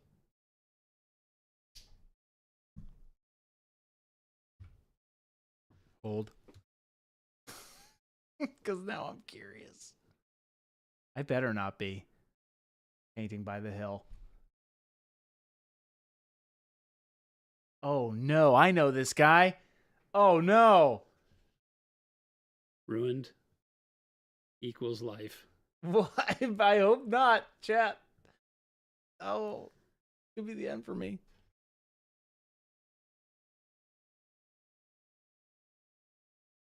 Oh no, I kind of do. Yep. I just heard it. Surprise, that's me. It's not me. I We're just heard it. training Jason. Does that mean the panel is coming back out? No. Jason is able to do doots and deets with being a little distracted. Looking forward to seeing you at Adepticon as well. My AI body will be there that day. My the old carcass will show up, The old carcass. driven by my insanity. I'm actually 85 years old. 18 children. That's right. Chris's story. One for the ages. I am a healthy 64 years old. Just said he's 85 or something. What? You did? What? Beep boop bop. You're Oh. correct. I am 85. Sorry, that was me The AI reprogramming. had to reset there. Yeah, I had to reset the algorithm. The GPT server had to. Is Chris a poxwalker then? Possibly. What's a poxwalker? That's something from your... It's a Nurgle thing. Oh, I know what a poxwalker is.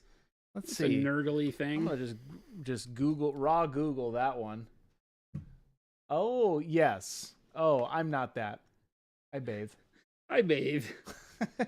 He does. He's relatively, I'm clean. He's relatively clean all the time. I think he's more of a blight king, says Philip. He called me a king. I'll take it. Chuck, who is the Monument Hobbies team for Adepticon this year? I'll tell you. Me, myself, and I. It's just 6 versions of me. We've been able to figure out how to duplicate the AI. So, maximum efficiency. Super duper, John. Chris, you're all right in my book. I appreciate that. 85 Dunedain, that's correct, TK421. That is 100 points to you. Congratulations. You've earned it.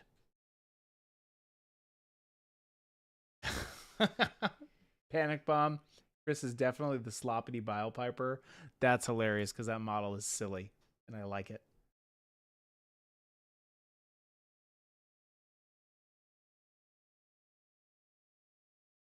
Hey, it's the top of the hour, which is not the top of the hour. It is 3:25. Welcome in, everybody. For all of you just now tuning in, welcome. That's not the top of the hour. We're bringing it back to center, and we are painting Sanguinius. And if you haven't been here for the Sanguinius painting, check out our VODs. They're all live on YouTube. You can see this guy from start to finish, from prime to this. From prime to prime time. Bum, bum, bum. That's right. Papa Chicken, I had Chris Moore pinned as a sassy nerdling. Out of all the lore, he is a sassy nerdling. I do like he Papa farts a Nurgle. lot and he smiles a lot. What? So if we're looking at 40K lore, what farts and smiles all the time and gives gifts to his and children. gives gifts to the children. That's right. That's me. There you go. Papa Nurgle is a generous god. Here you go. And I'll sneeze on you while I'm at it. Wad, Chris, it's 5:24. You should learn to tell time. I don't know where you are in your crazy lands of different times. We're at Mountain Standard Time. We're in good old Mountain Standard. Y'all need to get on this level.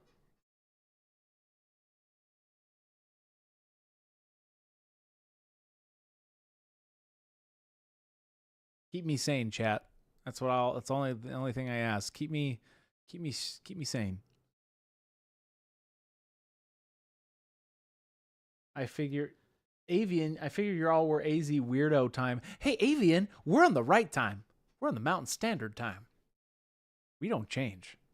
This is also true. It's 4 p.m. in Arizona, 4 p.m. all the time. It's 5 o'clock somewhere, and in Arizona, it's 5 o'clock when it's 5 o'clock. All right? Chat, save me. I'm sorry. This is the time of the day where I blink twice. We got to bring it back to center. Let's pull the energy. No, he's blinking. Blink twice. He's got a call. I need some help. Need some help, chat. Oh, great. Orkyfish, a question. Save us. Is the glaze and wash matte?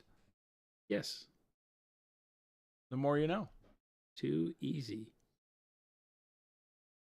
Yep, the glaze and wash medium is a matte finish. And if you haven't tried it, it's magic in a bottle. Our mediums are pretty good at telling your future. Oh. Boo. What? They won't.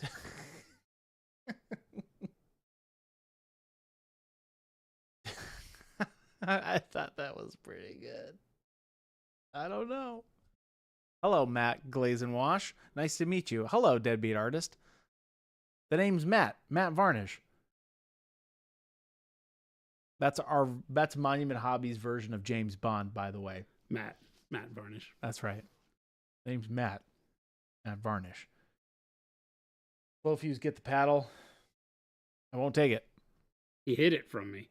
I did. Don't even know where it is. I do know where it is. Oh, okay. I know. I know where 99% of things are in this building. Okay. I'm pretty good at it. I can find it. That 1%, though, comes up. It hits every now and then. Not 100%.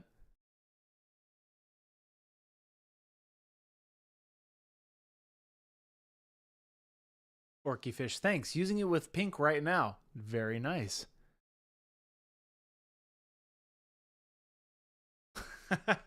Christopher, where is my hot chicks coin? Says Monument Phillip. Nowhere to be found. Avian, so where is Slow Fuse's sanity? It's right in front of you. Being painted with the dudes and the deets. I'm really in helping him. I'm not paying attention to you people.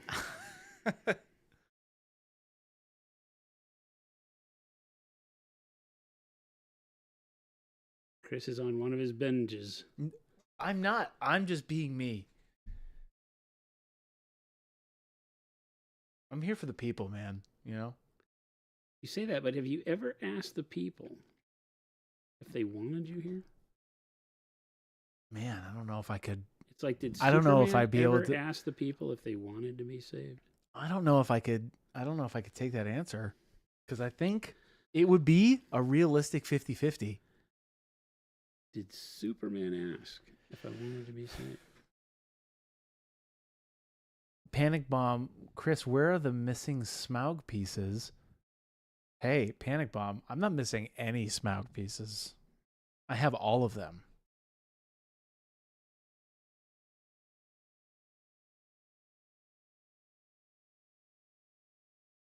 Papa Chicken, I'll give you this one because this is kind of funny. Chris, do you know who Beyonce calls when she needs her roof replaced? All the shingle ladies. I've been watching commercials, and shingles is not a joke. I'm not laughing at that because it is not a joke. The delivery. Shingle ladies is not a joke. Shingle ladies. It's a shingle ladies. I don't know why I'm Shingles saying it doesn't care. Shingles. Shingles is coming for you. Help. Guess you'll have to paint Smaug on screen to prove it. I won't do it. Not enough X's. Oh, there were lots of X's. No, I didn't see them. I blacked out.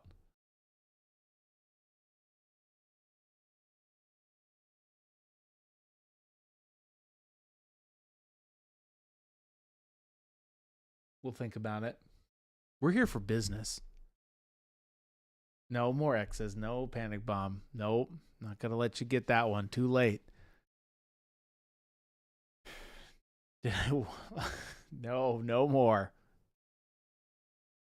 That reminds me of a knock-knock joke. Maybe I'll do it. We'll see. I'll have to ask Jason. Ask me what is my idea. No.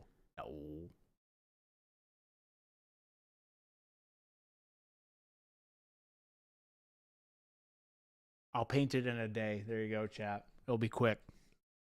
We'll label it speed painting, one of the most expensive resin models from GW. Great. That'll be great. Great. How to speed paint. No. How to paint quickly. No, I won't do that. I have to do it justice. It's on my list. Look at me trying to defend myself. You'll get it, chat. We'll think about it. We'll have to bring it to the board. I'm just going to start saying that now. We're going to have to bring that one to the board. I'm gonna take that in front of the board. There has to be a vote. We're very diplomatic here. The eyes have it. Aye.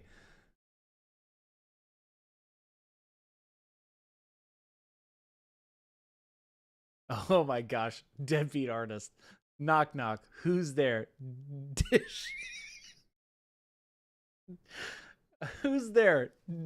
Dishes. Dishes who? Dishes Sean Connery?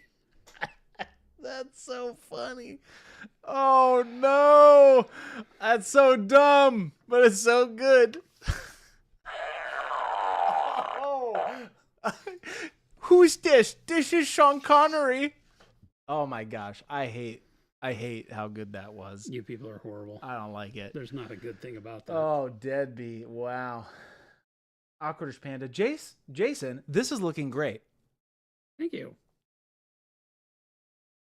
That somebody's not swept up in the maniac Awkwardish, nonsense. thank you for happening bringing us here. back to center. Everybody, take a deep breath. Painting. We're back. Yeah, pop in and get close again. We'll show you like the difference between like this side of the shoulder, where the airbrush, even though it smoothed out all of the blends, it left it out of focus. It looks like I don't know. It just has more texture to it. It looks like painted armor, not metal. And so what we're doing now is we're dialing back all that shine with the bright pale yellow, so that we can get back to having that contrast. Playing around with color. Light and dark. Jason started with some airbrushing at the beginning of the stream, so if you didn't catch that, check it out. Yellow ochre. Yep. And yesterday he was doing some of the shadows, some of the transparents. So check that one out. That was towards the end of the day. He was doing some airbrush blending with our transparents, transparent blue to be exact.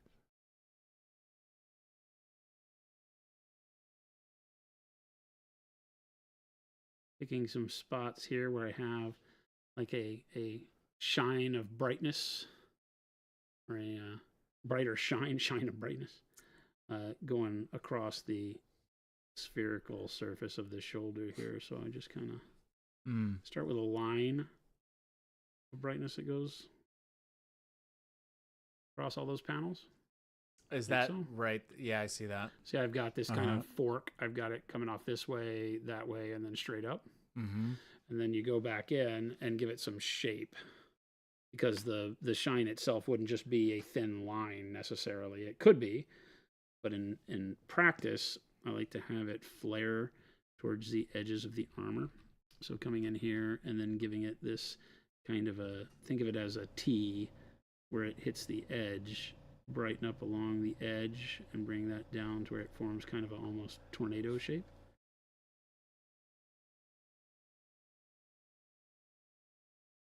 Papa Chicken, Chris, it's easy. Actually, this is funny, Papa Chicken, because I actually thought about this.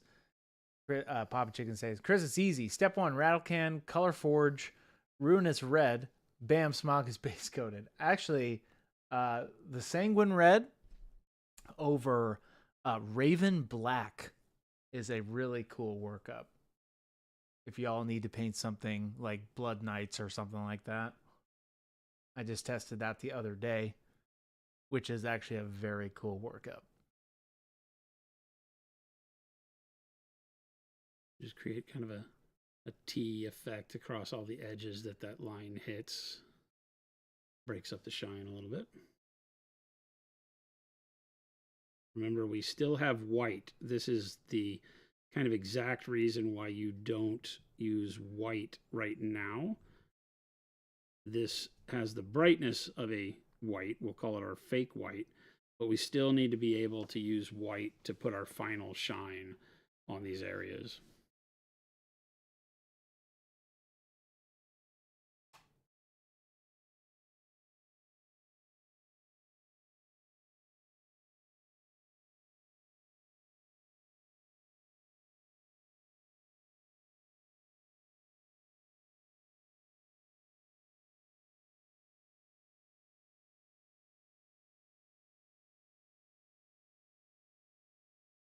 There we go.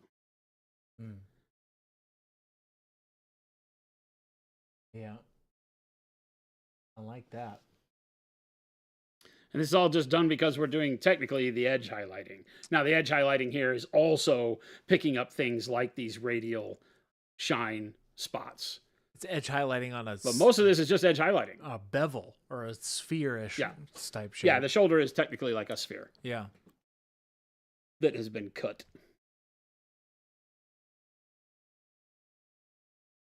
We just have to repeat this on every single part of the model. The blessing. I do this to myself, chat. You do. But it's all about the process, chat. Got to fall in love with the process. Not the result. the process. But you could also like the result as well, because the result's pretty cool. Like both of the things. What's this model from? This is Sanguinius from RTLW. It's got a different name on there. It's like the Paladin something. Angel Paladin yeah. or something. Very cool model. They have some good stuff. Their orcs are pretty sweet. We have painted quite a few things from them. Mm-hmm. Over the years. They did the and to give you an idea of how long this has been sitting around, this was from the same shipment that they sent over For that this guy was. really? Yeah. Oh my goodness. These came in the same box together. So imagine how long ago we painted this guy, right? That was a long time ago.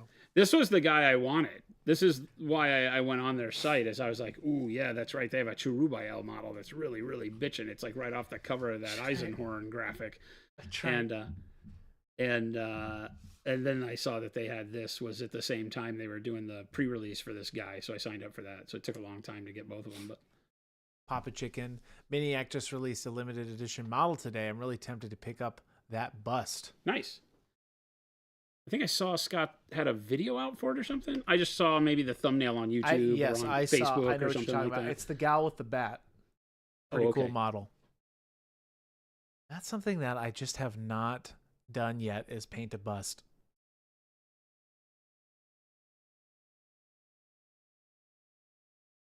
I've not gotten to that point yet in my hobby journey. Well, that's the other RTLW model we just did was Antonio El Tigre. Yeah. Busts are fun. Yes, I'll have to try one.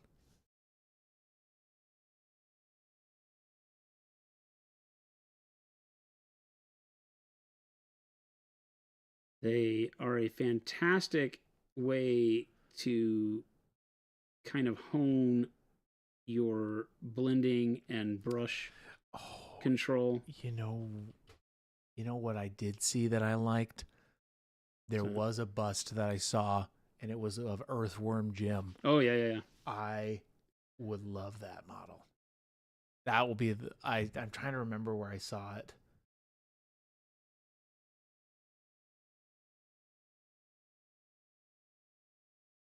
That cartoon, so silly. I always knew it as a video game. Was it a cartoon? Yeah, they like long time ago. The video games were super fun too.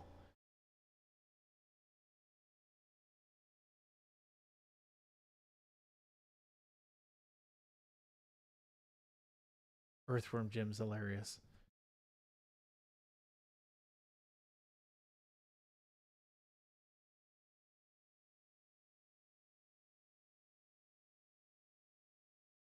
Awkward says, I have Earthworm Jim heads for Space Marines. Yeah, I've seen a company that 3D prints those. Dude, that would be fun to paint a Space Marine, but it had Earthworm Jim's head. I'm into it. Oh, shoot, that would be fun.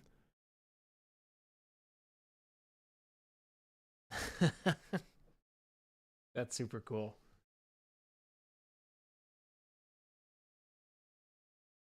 Super Duper John, take it easy. See you, super duper. Super duper. I never know what to say. See you, super duper. Or see you, John. I like saying see you, super duper. Oh, man. Now I really want to paint a Space Marine with an Earthworm Jim head. They're really great, too. That's really cool. Epic Duck says Awkwardish Panda. Okay, I'll have to look it up. We're one of his retailers. Epic Duck. Earthworm Jim. The soil he did crawl. Earthworm Jim. The super suit did fall. Oh, he knows the song, Chad. I do.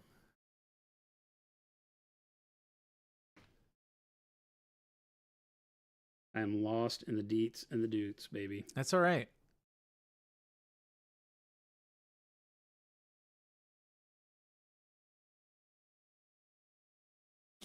Black Sword. I remember back in the day, like 98, I made an Earthworm Jim Space Marine. I used Space Marine body, painted it white, then used a Skaven tail as the head and green stuff. That's a great idea. Yeah, because it has that segmented earthworm Yeah. body Yep. to the Skaven tail. That's great. I'll have to watch it. Lumberjack Tim. I'm surprised there's still Miniac busts available. He only made 400. I'll have to check it. I'll have to check that bust out.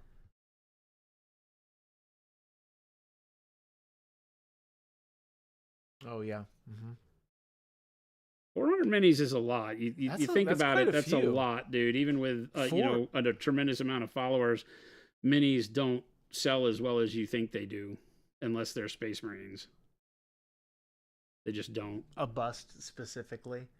Yeah, especially to a U.S. crowd. We've learned the hard way that the U.S. painting crowd is not as into Busts. the more artistic centered models. We want fantasy, sci-fi models that have a more of a, I think, a purpose, whether it be gaming or whatever.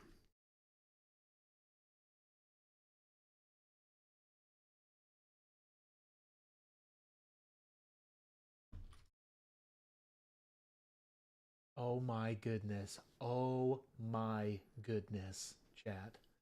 Are you seeing it? Oh. He's doing Space Marines now. Oh, just one. Just one. Just one on a epic red earth diorama. That is a painting project that is going on my list for sure. We should get you one of those big paintable it's not the McFarlane Toys, right? McFarlane Toys Space Marines. Oh, yeah. Pop the head out and 3D print a big Earthworm Jim helmet on that one and do a real big one. That would be cool, dude. There's so many cool Earthworm Jim heads. What a great thing. That's hilarious.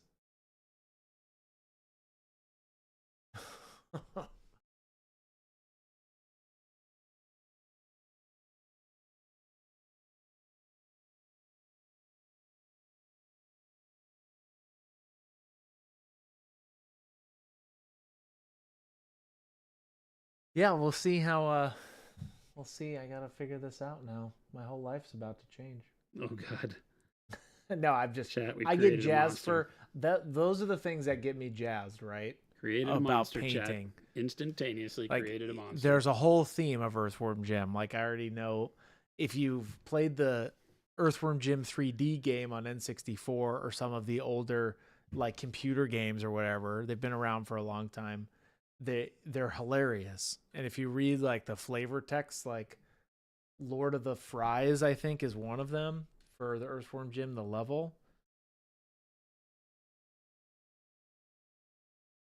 Those games were always a hoot. Yeah, like in the N64 version, you would hop on a pig and go like ride him like a surfboard in like this big vat of cheese. It's hilarious. It's a hilarious game. All of them are. Plus the runner games on PC were also fun too.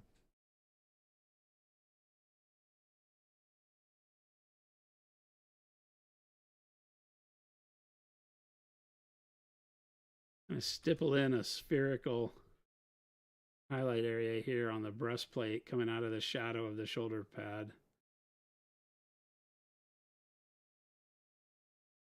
Just punch the brush against the surface there and keep working it in a elliptical manner to build up a round based highlight.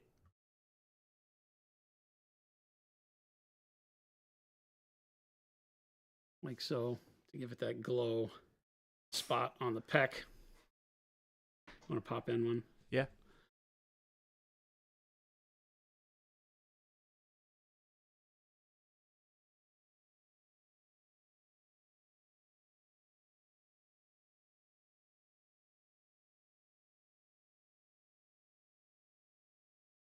Double down in the middle of that. And then kind of catch my spot that I had defined a little bit better here before the airbrushing. This shine.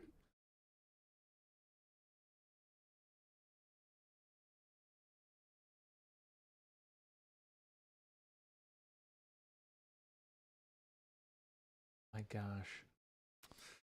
I've got it. I've got it, chat.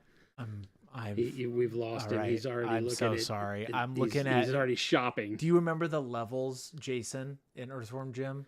No. Remember, there was one called Heck, and there's like a junkyard level. Okay, yeah, maybe. Heck looks like where it's like I think he's in hell.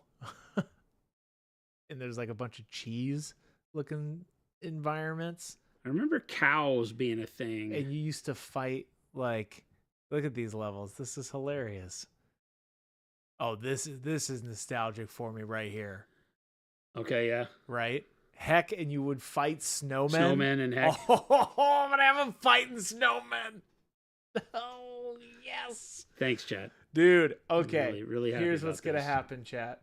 I'm going to do a diorama of him fighting a bunch of snowmen in Heck. That's freaking hilarious.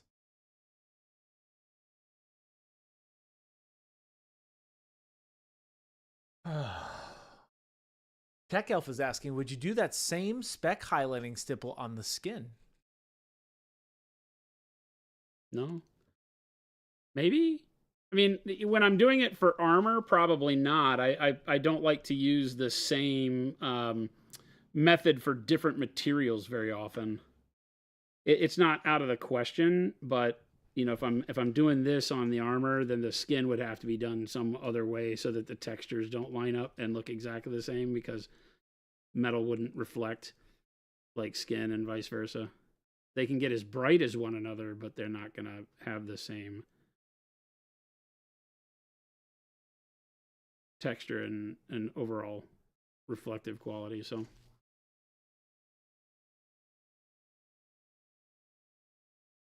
some lines and some doots to get that shine on the breastplate to work. And then I can do a little bit of some doots and some deets, I can do a little bit of shine here as if the reflection off of his hair. And then we'll hit that with a little bit of brown. Yeah, and just kind of stippling to get a point of brightness there.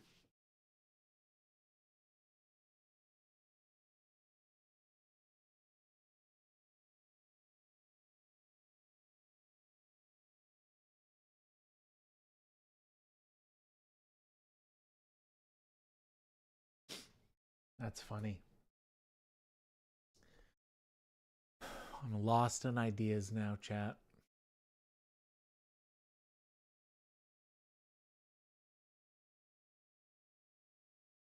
So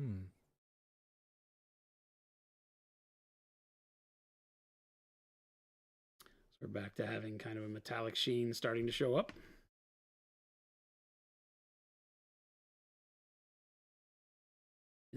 We sound like a broken record around here anytime we do this. It's like this one color is what sells the whole thing. This final touch color almost. Yeah, now that's not giving enough credit to the other colors that have to be done correctly to really set it up, but it starts to show you what an impact your last bright highlight does. And I say last, we will do white on top of this too. White will be that little final speck of shine in the middle of all this, because as bright as this looks, it's nowhere close to white. This is still almost a mid-tone brightness compared to what white will do to the model when we put it on here.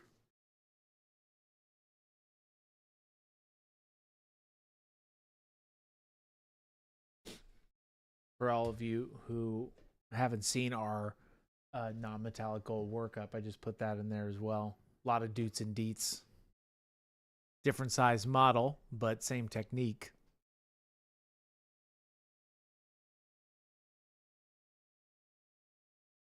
Gravity. Trust the process. Easier said than done. That is 100% correct, but it definitely, you do have to trust the process on sometimes, you know?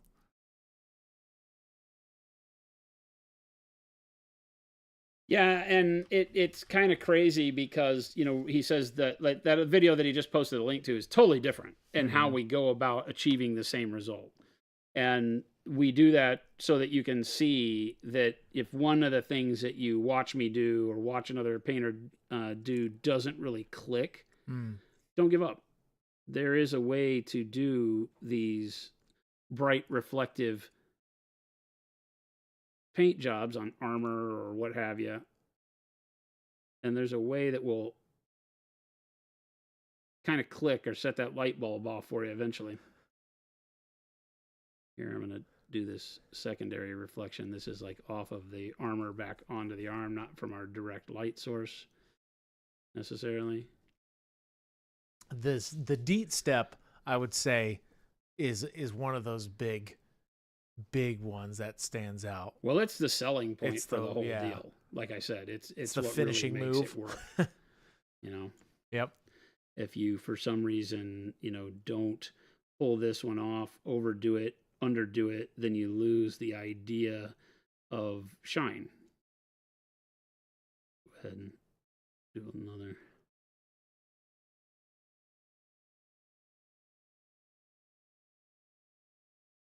And believe it or not, even though you can't pull big golden Primark out of your closet as a reference, you know, you can look at things like, you know, I always tell people for Space Marine shoulders, go get reference pictures of steel colander. You know, think of something that is that same shape that, you know, could be a reference for you. So you can imagine like a lot of kitchen items wind up working very well, as funny as that sounds. I think that should be a video we do at some point too, is like, it's so hard to find those references, but Jason says that quite a bit. Like when, for example, like when painting white, you're not always painting white, right? White looks like 1,000 different things, like the environment. So references can be super useful. 100%. Yes, deadbeat artist, that is correct. But whatever you do your doots before your deets. Don't do your doots before your deets. It's deets before doots. That's right. I will agree with Christopher you. out here steering people wrong. No, deadbeat artist says, don't do your doots before your deets. That is correct to Jason. It is correct. So I want to shut Christopher up and show you something important here. What? This, you see the shape of his abs on the armor here, and notice how I've highlighted the upper left corner of this one, or round edge, not really a corner. We talk about it a lot, that armor, any reflection that you paint on a surface becomes a light source of its own. Does that make sense?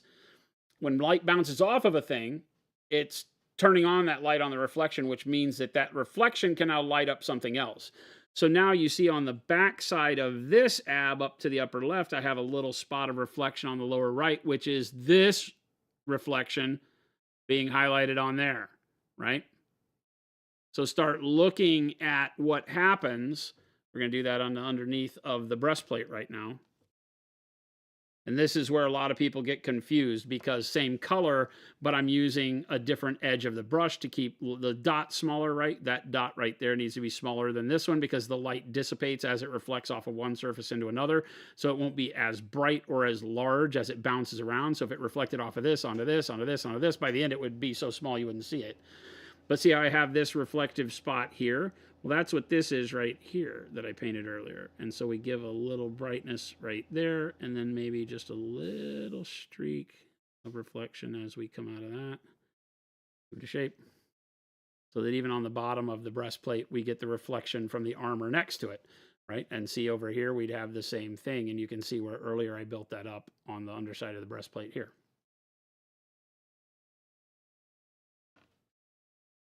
I go back and reinforce all that since we airbrushed over it. We have this bright reflection here, so that might give us a little point of light right there. And then this reflection that I've chosen to paint here would give us an even smaller point of light right there.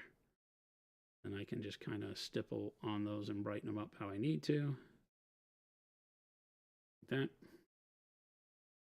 And see how immediately it makes that feel like there's actual reflection occurring?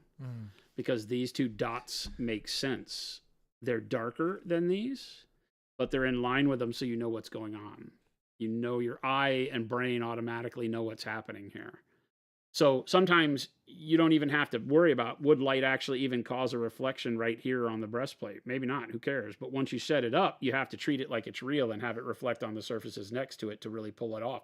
The person viewing it isn't going to necessarily ask, would there be a reflection right there? They're going to look at it and say, God, that looks real. You know, they're going to see how it plays with the areas next to it. And that's where the realness comes in. It's not necessarily like, oh my God, you know, the direction of light on all of this is perfect. You know, yes, you want to have it be close, but, you know, that's not the only thing you're looking for. Makes sense? Was 358? What? It's 3:58. What? You're All gonna right, have- chat. We're getting close, huh? We are. Well, at least on the armor. And that kind of is from the further view, but we haven't looked out, but you can see how all those blends are looking from that side too, which look great. I like Starting to become a thing now. And I really like the brightness of the gold. The bright pale yellow, you have to be careful. It's why we went back with the other yellows, the ochre. So we got, and the orange transparent was a way to bring warmth back onto our gold before then cooling it off again with this pale yellow. This pale yellow is going to give it that super shiny aspect, but it's going to take a lot of the yellow away if we're not careful. And so that orange transparent did a great job there. There's no, that generic Dixie Normus picture guy. That's a hell of a name. What about beep boops? That's what our AI Christopher does. beep boop. Mike, is that you, Mike? Deets and Doots. Oh, Deets and Doots. Hey, it's 4:00. Oh, look, everybody, Ghost Hunter's like, Mike?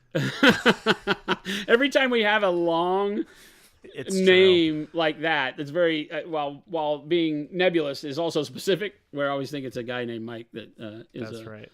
a frequent viewer. He's always changing his name to silly nonsense. Everyone, you'll notice Chris is putting the links in chat. That means it is our time to leave you now. With sadness in my heart, we are done for the day. We will be back because we do this 5 days a week, Monday through Friday, 2 p.m. to 4 p.m. Mountain Standard Time here in Phoenix, Arizona. We'd love to see you back. Please hit that follow button or the subscribe button over on YouTube. We simulcast to both platforms at the same time. That's what simulcast means, it turns out. And remember to check out the YouTube link if you're over here on Twitch, because all of these shows get archived in the live tab on our YouTube channel so that you can check them out for perusing later. If you joined us late or if you had to come early and ditch us, you can always come back and finish up what you missed. So take a look at that, as well as all the shorts and outtakes that Christopher edits and makes available to you over time so that you can get the juicy bits in a little bit more bite-sized chunks. Check out the FLGS and the monumenthobbies.com links so that you can find out where you can buy pro acryl and all of our wonderful hobby goods near you. Thank you for all the support. That's what keeps us going and allows us to do these amazing streams with you. We love to hopefully inspire, show you some things that might be new and unfamiliar to you in the world of painting that'll get you going on your next model. Love to see you painting more. And then, of course, the Discord, where Ghost Hunter reminds us we have 5,470. That's ridiculous. Nearly 5,500 amazing artists who have X'd up in chat for Chris to paint on stream. It's going to happen. Oh, baby. Mark my words, chat. Oh, there it is. We're going to do it. We're going to do it before Adepticon, and that's only 2 weeks away. What? So, in the next 2 weeks, What? Christopher will be painting. Oh, my. Could be tomorrow. Could be the day after. Won't be the day after knows? that, because the day after that's Saturday. Oh. But thank you so much for hanging out with us. Stick around and show some love in the chat we wind up in, because Chris is going to find us somebody to raid who's also providing you some awesome, amazing hobby goodness. Have a wonderful evening. We'll catch you back here tomorrow.